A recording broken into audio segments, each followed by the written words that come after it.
গান্ধীজির শহীদ দিবসে আলিপুর মিউজিয়ামে মহাত্মা গান্ধীর মূর্তিতে শ্রদ্ধা জানান কলকাতার মেয়র তথা রাজ্যের মন্ত্রী ফিরহাদ হাকিম।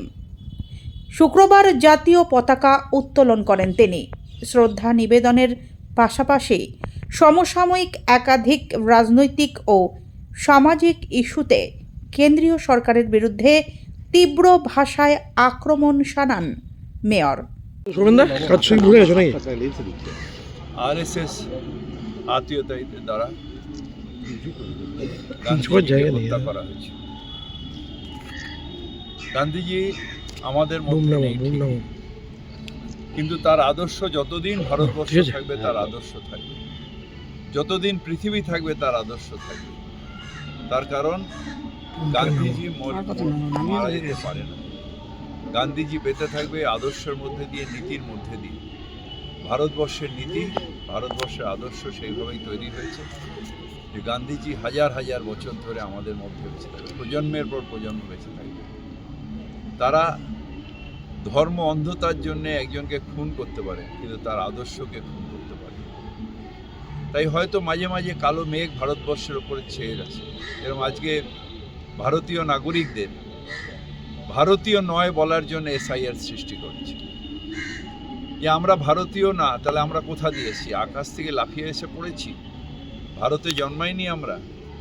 ভারতবাসী হবার জন্য আমাকে প্রমাণ দিতে হবে। যে ছেলেটাকে বাপ মা হয়তো ফুটে জন্ম দিয়েছে, তার কাছে হয়তো কোনো ডকুমেন্ট নেই, তাহলে সে ভারতীয় নয়। তাকে কি ক্যাম্পে যেতে হবে?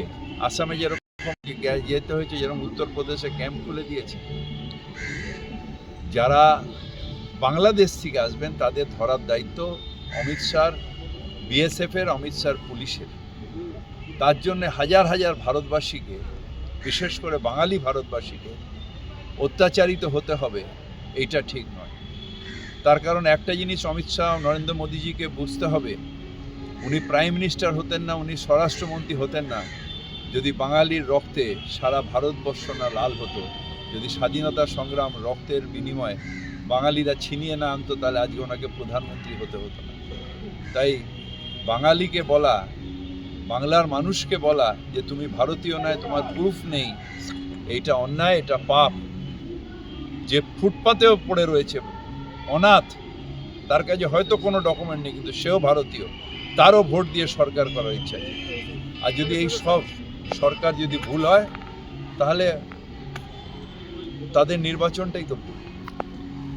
আপনারা এমন করছেন, অমিত শাহ আসছে না মনে হয় বাংলায় গব্বর সিং আসছে। কি এমন এত ভয় পাবার কি? বাঙালি ভয় পেতে পারে না, বাঙালি মাথা নিচু করতে জানে না। যাই হোক, যাই অত্যাচার হোক, বাঙালি লড়াই করবে এবং এই অগণতান্ত্রিক এসআইআর এর বিরুদ্ধে বাঙালি গর্জে উঠবে যদি একটাও জেনুইন ভোটারকে বাদ দেওয়ার পরিকল্পনা। আমরা সহিষ্ণুতার পথে চলি, মানে আমরা দুর্বল নই। অমিত শাহ আসবেন, যাবেন, কিছু যায় আসে না। ফন্দি করবেন, টিকবে না ফন্দি, কোনো ফন্দি বাংলায় টিকবে না। ফন্দি টিকেছিল মহারাষ্ট্রে, ফন্দি টিকিয়েছে দিল্লিতে, ফন্দি টিকিয়েছে হরিয়ানায়, সব জায়গায় ফন্দি টিকিয়ে, বিহারে ফন্দি টিকিয়েছে, কিন্তু বাংলায় টিকবে না। কারণ বাংলায় এক বাঘিনী আছে, তার নাম মমতা ব্যানার্জি। আজকে গান্ধীজি তিরোধান দিবস, আজকে দিল্লিতে 6 বছরের এক মাইনার রেপ হয়েছে এবং সেখানে যারা অভিযুক্ত তারাও নাবালক, 10 থেকে 16 বছর বয়স। কি বলবেন? খুবই অন্যায়, কঠোর হাতে এটার এখন একটা সামাজিক ব্যাধি হয়ে দাঁড়িয়েছে। এটা কঠোর হাতে করতে হবে এবং কঠোর হাতে এটার প্রতিদণ্ড করতে হবে। বারবার দিল্লিতে হচ্ছে, তার কারণ দিল্লিতে রাজ বিজেপি, অমিত শাহর প্রশাসন, বাবা বিরাট ব্যাপার।